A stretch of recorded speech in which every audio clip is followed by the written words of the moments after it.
Cheiro de café requentado e sabão em pó se misturava ao aroma adocicado dos remédios sobre a mesinha da sala.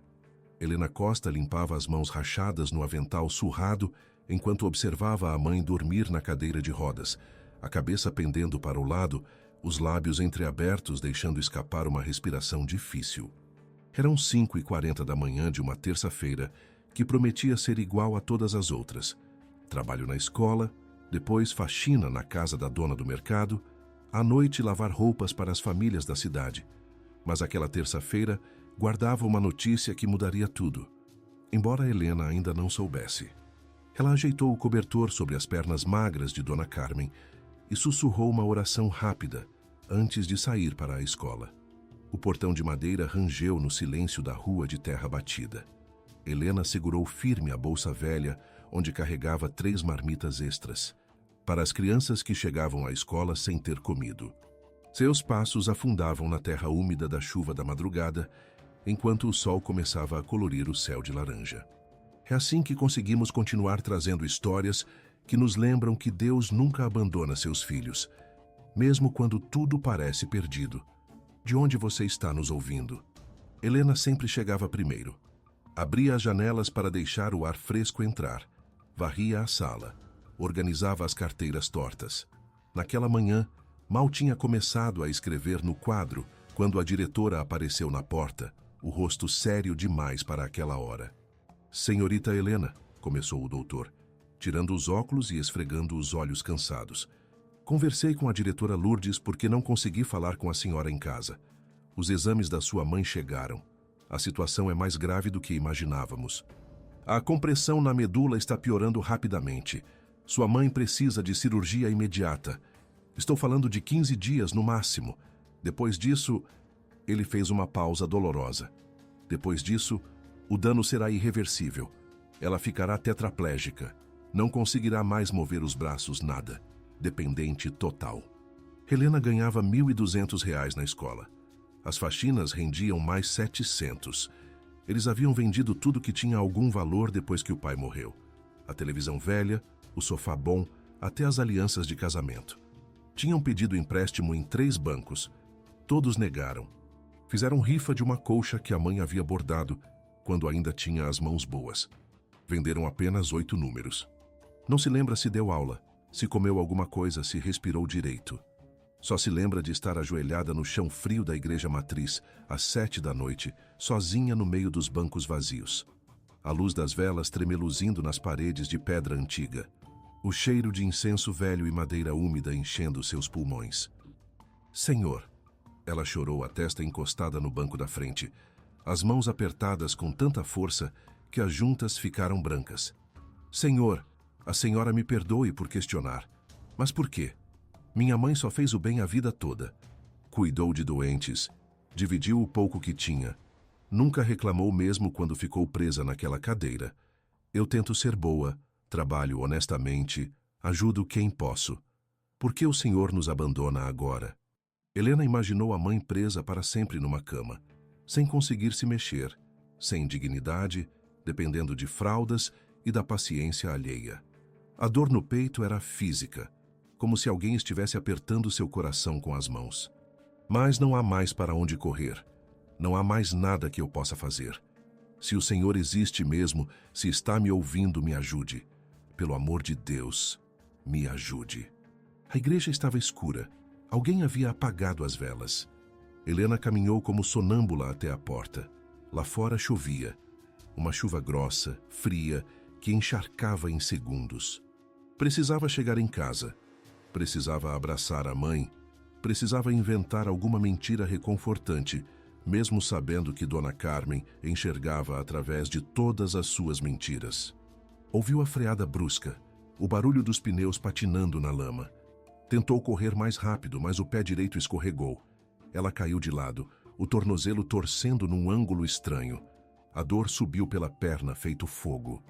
A senhora está bem? A senhora está machucada? Ele a estava olhando com uma expressão de preocupação genuína.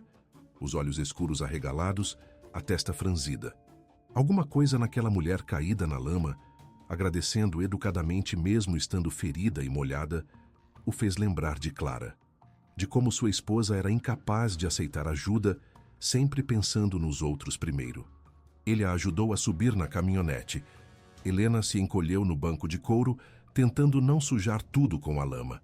O aquecedor estava ligado. O cheiro de café ainda pairava no ar. Ele devia ter bebido café na garrafa térmica antes de quase atropelá-la. Helena deu o endereço à voz fraca. Eles dirigiram em silêncio por alguns minutos. A chuva tamboreava no teto da caminhonete. Os limpadores de para-brisa iam e vinham num ritmo hipnótico. E então, sem conseguir segurar, Helena começou a chorar de novo. Silenciosamente, os ombros tremendo, as mãos cobrindo o rosto. Augusto apertou o volante com mais força. Aquele choro silencioso era pior que gritos. Era o choro de alguém que já chorou tanto alto que não tinha mais voz. De alguém que estava desmoronando por dentro, mas tentava fazer isso com educação, sem incomodar. Ele perguntou, surpreendendo a si mesmo. Augusto Ferreira não se metia na vida de ninguém há 5 anos. Desde que Clara morreu, ele tinha construído muros tão altos ao redor do coração que nem ele mesmo conseguia escalar. Foi quando ele viu de perto a casa onde elas moravam. As tábuas precisando de pintura, o telhado remendado, a janela sem vidro coberta com plástico. E dentro, a mulher na cadeira de rodas, o rosto marcado pelo sofrimento, mas ainda bonito, os olhos cheios de uma gratidão tão profunda por ver a filha de volta que ele sentiu algo apertar em seu peito. Ficou na varanda da casa grande, olhando as estrelas que começaram a aparecer depois que a chuva passou. Não conseguia tirar da cabeça aqueles olhos vermelhos de Helena, aquele desespero silencioso, aquela casa humilde onde 2 mulheres tentavam sobreviver contra todas as probabilidades. 3 dias depois, ele descobriu a verdade. O Dr. Mendes era seu amigo de longa data, tinham estudado juntos no colégio interno. Foram tomar café na fazenda, como faziam uma vez por mês, e o médico mencionou o caso difícil que o estava atormentando. R$80 mil que ela não tem. Em menos de 2 semanas a mulher vai ficar tetraplégica. E o pior é que eu sei que a menina é boa gente.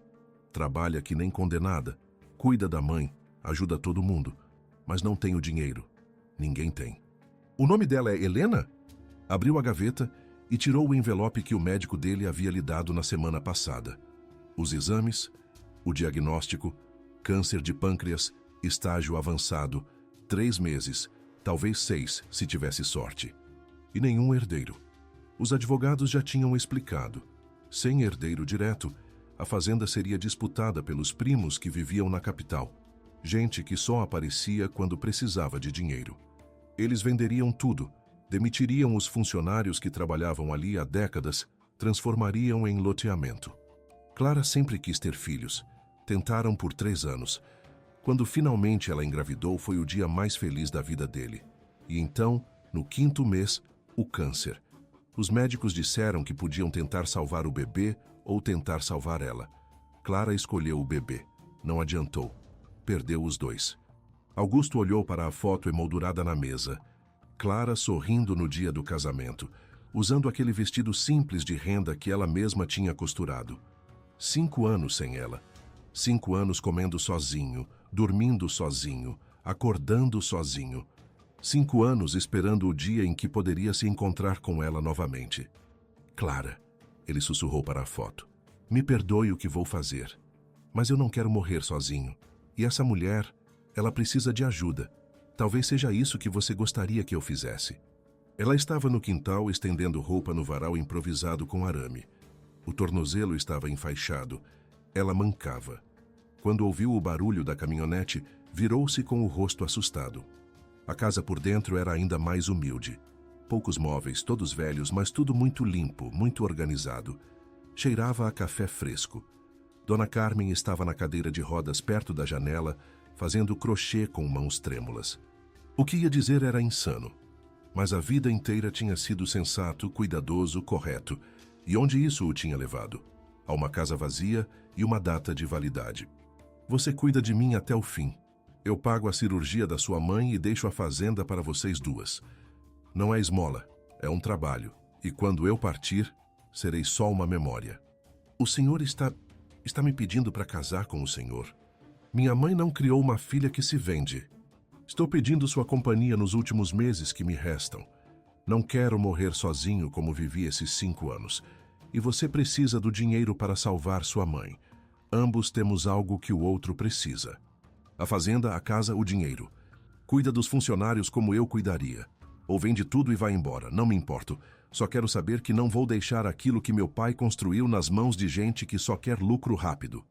Em 9 dias, Dona Carmen estaria condenada a uma cama para sempre, sem poder se mover, sem dignidade, dependente total. Não fico com nada além do que foi combinado para pagar a cirurgia. 2 pessoas desesperadas, tentando fazer um acordo que salvaria ambos de maneiras diferentes. Helena usava o vestido mais bonito que tinha, um vestido azul claro que a mãe tinha costurado anos atrás. Não tinha flores, não tinha festa, não tinha sorrisos. Só 2 desconhecidos dizendo sim para um juiz de paz entediado. Dona Carmen seria operada no dia seguinte. Augusto tinha transferido o dinheiro direto para o hospital. Helena arrumou suas poucas roupas no quarto que Augusto tinha preparado. Um quarto enorme, com cama de casal, armário de madeira de lei, banheiro privativo. Era maior que a casa inteira onde tinham morado. Ela sentou na beirada da cama e chorou. Não de tristeza exatamente, de alívio, de medo, de culpa, de esperança, tudo ao mesmo tempo. Por que está fazendo isso de verdade? Sei que não faz sentido, mas queria poder salvar alguém dessa vez. E você me pareceu alguém que vale a pena salvar. Em algum lugar ali perto, sua mãe dormia em paz pela primeira vez em meses, sabendo que seria operada amanhã. E naquele exato momento, sentada em sua sala de estar decorada com móveis importados, ela discava o telefone para a primeira de muitas amigas, a voz doce como mel envenenado. Querida, você não vai acreditar no que aquela professorzinha sem vergonha fez. Helena passou cada minuto ajoelhada na capela do hospital, as mãos entrelaçadas com tanta força que deixaram marcas nas palmas. Augusto sentou-se ao lado dela em silêncio, sem rezar. Fazia 5 anos que não falava com Deus, mas sua presença era sólida, reconfortante. Quando o médico finalmente apareceu com a máscara cirúrgica pendurada no pescoço e um sorriso cansado, Helena desabou nos braços dele chorando. Helena chamava de milagre. Todas as manhãs, antes do sol nascer, ela ia até o oratório que descobriu na Casa Grande, um pequeno altar com imagem de Nossa Senhora que pertencera à avó de Augusto, e agradecia de joelhos, a testa encostada no chão frio. Augusto acordava às 5, tomava café sozinho na cozinha enorme, saía para supervisionar o trabalho. Helena acordava às 6, preparava café fresco, levava para a mãe que ainda estava em repouso no quarto adaptado do térreo. Eles mal se viam durante o dia. Jantavam juntos por obrigação social. Seu Tomás, o capataz, tinha dito que os funcionários estavam comentando, mas comiam em silêncio, cada um perdido nos próprios pensamentos. Helena o encontrou na sala, segurando o braço esquerdo, o rosto pálido como cera. No hospital, o médico confirmou: crise relacionada ao câncer. A doença estava avançando. Ele estava deitado olhando para o teto, os olhos vazios. Ela sentou na cadeira ao lado da cama. Como pagava acima do mercado e dava cestas básicas extras no fim do mês. Como olhava para a foto de Clara na mesa do escritório com uma saudade tão profunda que doía só de ver. Porque ela era a única pessoa que me fazia querer viver. Meu pai era duro, rígido. Cresci nessa casa aprendendo que homem não chora, não abraça, não demonstra fraqueza. Clara me ensinou que eu podia ser gentil e ainda assim ser forte. Quando ela se foi, levou essa parte de mim. Sozinho, esperando morrer. Então vamos tentar juntos. Nos dias que te restam, vamos fazer valer a pena, pelo menos isso. Conversavam sobre a fazenda, sobre a infância difícil dele, sobre a família humilde dela. Ele contou como o pai o ensinara a domar cavalos aos 7 anos, quebrando 2 dedos no processo, e como nunca mais teve medo depois disso. Ela contou sobre o pai que morreu na lavoura, como tinha ficado 3 dias velando o corpo, sem conseguir acreditar que ele nunca mais voltaria.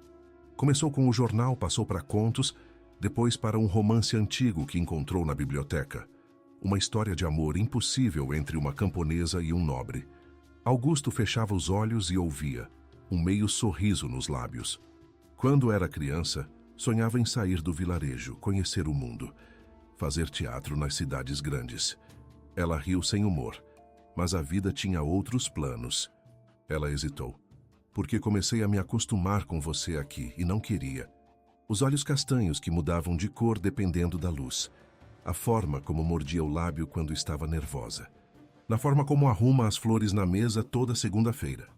Um beijo suave, casto, que tinha gosto de lágrimas dos dois. Era sobre não estar sozinho. Era sobre dois náufragos encontrando terra firme um no outro. Sua filha Roberta chorava todas as noites, dizendo que Augusto tinha sido roubado dela, que Helena havia usado feitiçaria, que aquele casamento era fraude para roubar herança. O câncer afetou a cabeça dele. É nosso dever como comunidade protegê-lo dessa aproveitadora. Helena precisa sair. Está causando escândalo. A turma da Dona Marta está reunindo abaixo-assinado para tirar ela da escola. Dizem que ela é caçadora de herança, que o senhor não está bem da cabeça. Desde que eu era criança, se metendo na vida alheia, julgando quem tem menos que elas. Aceitaria casar com um desconhecido para salvar alguém que ama? Cabeças se viraram. Helena sentiu dezenas de olhos sobre ela, julgando, condenando. Dona Marta estava no primeiro banco, rodeada pelas amigas. Quando Helena passou, Marta virou ostensivamente as costas. Aproveitadora, prostituta de luxo. Nós nos entendíamos, tínhamos futuro juntos. Onde está o pecado? Algumas riam. Outras apenas desviavam o olhar, com vergonha de não ter coragem de defender o que era certo. Ele a puxou para um abraço desajeitado, o corpo fraco, mas a intenção forte. Você não merece nada disso, nada. Ele segurou o rosto dela entre as mãos. Pela primeira vez em 5 anos, eu quero acordar de manhã, quero ver o sol nascer, quero ouvir sua voz. Você me trouxe de volta à vida, Helena. Não vou deixá-la ir. Minha filha, vem aqui. Agora esse homem bom está salvando a sua. Não deixe gente ruim destruir isso. Avise ao Augusto que abriu uma investigação oficial sobre o casamento dele. Suspeita de fraude para a apropriação ilícita de herança. A audiência será na sexta-feira. Se ele não comparecer, emito ordem de prisão para a mulher dele. Sangue na boca dele, no queixo, escorrendo pelo pescoço. Ele tentava falar, mas ela colocava os dedos nos lábios dele. O médico olhou para Helena com aquela expressão que ela já conhecia, a mesma que vira quando disseram que a mãe ficaria paralisada para sempre. Precisamos nos preparar para o pior. As próximas horas são críticas. A mãe sentou ao lado da filha e segurou sua mão. Se ele morresse antes, ela seria investigada por fraude. Presa, talvez. E tudo o que ele tinha feito por amor seria destruído. Tire de mim, mas não dele, por favor. 3 dias rezando na capela do hospital. Ajoelhada até os joelhos doerem. As mãos entrelaçadas até ficarem dormentes. Senhor, ela soluçou, a voz ecoando no espaço vazio. Eu sei que questionar seus planos é pecado. Sei que o Senhor tem razões que não compreendo, mas estou pedindo, implorando. Se ele partir, que seja em paz. Que saiba que foi amado, que os últimos meses dele foram felizes. Mas se ainda houver propósito, se ainda houver tempo, permita que eu lhe diga que o amo, só isso. Só quero que ele saiba. Ela voltou para a cadeira, encostou a cabeça na parede fria e fechou os olhos por 1 segundo. Não se importou com as regras, com o horário de visitas, com nada. Entrou no quarto da UTI e lá estava ele. Pálido, magro demais, com tubos por toda parte, mas consciente. Os olhos dele se iluminaram quando a viram. Pensei que ia te perder. Pensei que ia morrer sem te dizer que te amo. Te amo, Augusto, te amo tanto que dói. Mesmo doente, mesmo com todo o resto, foram perfeitos porque você estava comigo. Helena perguntou. Se isso não é fé, não sei o que é. Perfeito, sem brecha nenhuma. Na sexta, vamos ao tribunal. Dona Marta sentava na primeira fileira, Roberta ao lado, ambas com roupas caras, expressão de quem já tinha vencido. O juiz, marido de Marta, presidia com cara de poucos amigos. Sentou-se com dignidade no banco dos réus, porque era assim que se sentiam como criminosos. Um homem rico e doente casa-se repentinamente com mulher de condição humilde. Há alegações de que ela se aproveitou de sua condição debilitada para garantir herança. Há laudos médicos comprovando. Por ter encontrado amor quando todos achavam que eu deveria morrer sozinho. E vocês têm a audácia de chamá-la de aproveitadora? A rir, a se importar com as coisas, isso não tem preço. Descobri algo interessante.